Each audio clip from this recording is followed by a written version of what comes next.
मेरे आका मोहम्मद रसूल सल्लल्लाहु अलैहि वसल्लम, उसकी ताकत का तुझे अंदाजा नहीं है। तेरा मेरा रिश्ता क्या, ला इलाहा इल्लल्लाह, तेरा मेरा रिश्ता क्या, ला इलाहा इल्लल्लाह, तेरा मेरा रिश्ता क्या, ला इलाहा इल्लल्लाह, अरे तेरा मेरा रिश्ता क्या। ला इलाहा इल्लल्लाह। दोस्तों, हमें खत्म करने के लिए, हमें कमजोर करने के लिए कैसी कैसी साजिशें रची जाती है। आप इस बात का गवाह होंगे कि जब हमारे नबी करीम सल्लल्लाहु अलैहि वसल्लम के खिलाफ किसी ने गुस्ताखी की तो महाराष्ट्र के तमाम मुसलमान लीडर्स खामोश थे, लेकिन मैंने कहा कि ठोकर मारता हूं ऐसी सियासत को कि मेरे आका के ऊपर जब बात आएगी तो चलो निकलो सड़कों के ऊपर। और कैसा काफिला निकला आपने देखे हैं हिंदुस्तान की तारीख के अंदर।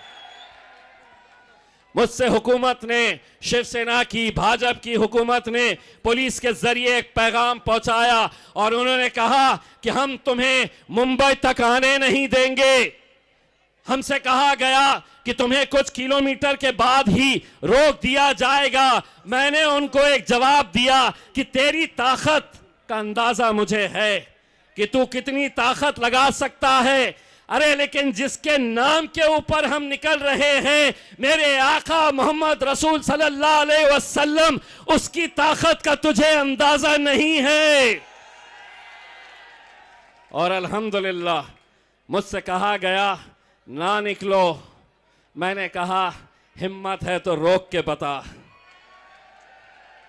हिंदुस्तान की तारीख के अंदर 42 किलोमीटर तक का काफिला, कितने सारे पुलिस के बड़े अधिकारी मुंबई में पहुंचने के बाद मुझसे कहने लगे, कोई कहता था कि मेरी 30 साल की सर्विस के अंदर मैंने इतना बड़ा जुलूस नहीं देखा, इतनी बड़ी रैली नहीं देखी। ये मैंने नहीं किया, मैंने सिर्फ आवाज लगाया कि ऐसी सियासत, ऐसी राजनीति, ऐसे डर को हम ठोकर मारते हैं।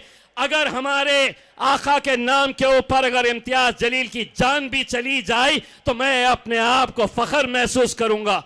अल्हम्दुलिल्लाह निकले, सिर्फ एक आवाज लगाई और आवाज सिर्फ यही थी कि तेरा मेरा रिश्ता क्या, ला इलाहा इल्लल्लाह, तेरा मेरा रिश्ता क्या। ला इलाहा इल्लल्लाह।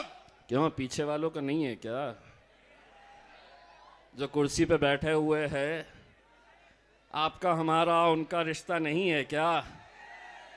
बोलो जोर से, हाथ ऊंचा करके, तेरा मेरा रिश्ता क्या, ला इलाहा इल्लल्लाह, अरे तेरा मेरा रिश्ता क्या, ला इलाहा इल्लल्लाह, तेरा मेरा रिश्ता क्या, ला इलाहा इल्लल्लाह, अरे तेरा मेरा रिश्ता क्या। ला इलाहा इल्लल्लाह। सारी तकलीफ तो यही है, सारी तकलीफ किसी सियासी जमात के अंदर, किसी सियासी पार्टी के अंदर नारे क्या लगाए जाते हैं। राहुल गांधी तो बैठे हैं अपने लोग, जिंदाबाद जिंदाबाद जिंदाबाद, केजरीवाल जिंदाबाद जिंदाबाद। हमारे पास कोई नेता नहीं है, हमारे पास हमारा भाई है जिसका नाम है असदुद्दीन अवैसी। नेता नहीं है, हमारा भाई है।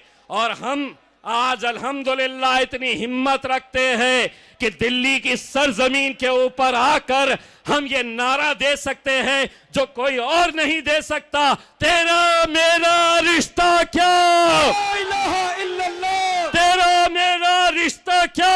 ला इलाहा इल्लल्लाह। बोलेंगे, डट के बोलेंगे। यही एक जमात है जिसने सिखाया है हमें बोलना। और जब से असदुद्दीन अवैसी साहब सियासी मैदान के अंदर आज कश्मीर से कन्याकुमारी तक जब बोलते हैं तो उन्होंने यही बात सिखाई है कि बोलो, हक की बात बोलो, जो नाइंसाफी हो रही है उनके लिए खड़े रहो, लड़ो, उनके लिए आवाज दो। मैं आप लोगों से, मेरे भाई, मैं हाथ जोड़कर एक भाई एक बेटे की हैसियत से मैं आप लोगों से अपील करने के लिए आया हूं।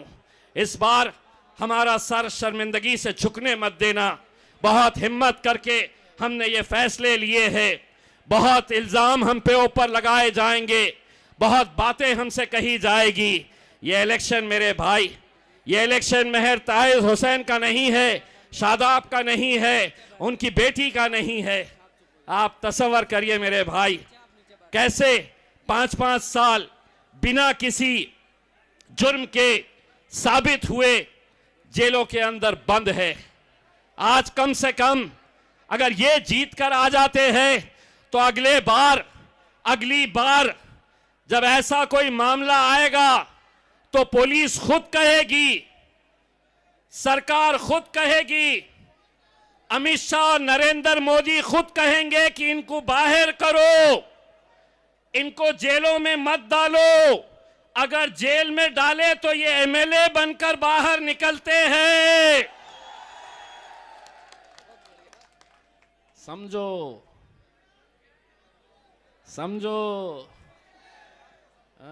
ये समझते थे कि सिर्फ आरएसएस को दिमाग है, हमको भी है। अब हमको भी अच्छे तरीके से समझ में आता है कि क्या बोलना, कितना बोलना, कहाँ बोलना। नहीं तो आपको मालूम है ये जितने भी खड़े हैं ना लेके, ये ढूंढते रहते हैं। जब भी हम गए, असद साहब आए, तकरीर 1 घंटे की रहो, ढूंढते हैं कि 30 सेकंड का मसाला कुछ मिलता है क्या, और अगले दिन दनादन बस 30 सेकंड के वही मसाले के ऊपर चलता है। लेकिन मेरे मीडिया वाले भाइयों, मैं भी 24 साल पत्रकारिता कर चुका हूं। अब मुझे मालूम है कहाँ क्या बोलना। आधा हम बोलते, आधा पब्लिक बोलती। अब जैसा जो लोग इस मुल्क के अंदर फिजा खराब कर रहे हैं, अब हम उनके बारे में आधा हम बोलेंगे, आधा ये बोलेंगे। सभी का खून शामिल है यहाँ की मिट्टी में, सभी का खून शामिल है यहाँ की मिट्टी में। ये मुल्क हमारा है। कौन बोला है वो हमारा है? ये मुल्क तुम्हारे, ये मुल्क तुम्हारे,